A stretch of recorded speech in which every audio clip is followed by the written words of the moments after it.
Ели Готеј работи во ресторан и книжарница во центарот на Вашингтон. Минатиот месец тој се разболел од грип. Неколку дена седев дома по препорака на лекар за да не ги разболам другите ако се вратам на работа.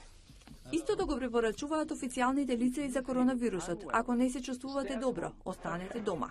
Готеј вели дека по години работење во ресторани, ова е прво работно место кое му дозволува да седи дома, а да не ја изгуби платата.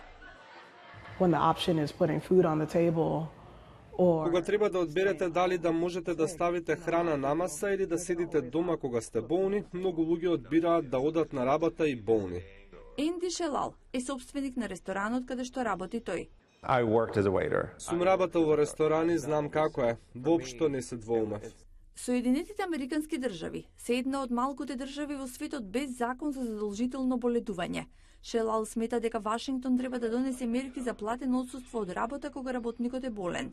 Секам да излезам надвор да јадам без некој да ми кашва врз храната. Истражувањата покажуваат дека платеното боледување го намалува ширењето на болестите за 40% за време на епидемија на грип. Повеќето работодавци нудат платено боледување, а 12 сојузни држави, меѓу кои и главниот град Вашингтон, сега тоа го бараат задолжително. Но на национално ниво, 1/4 од американските работници немаат боледување. Повеќето се работници со ниски примања. Со епидемијата на коронавирусот, овој проблем им го привлече вниманието на Конгресот и на претседателот Доналд Трамп. Ќе разговараме за работниците кои се платени по час. Тие треба да добијат помош за да не ја губат платата. Демократите бараат платено боледување на национално ниво со години наназад.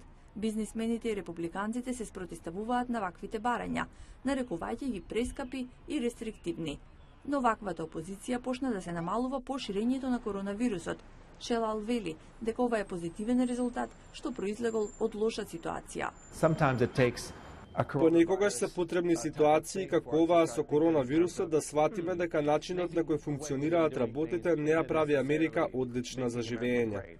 Предложениот закон за платено боледување можеби ќе се однесува само за вонредни здравствени ситуации.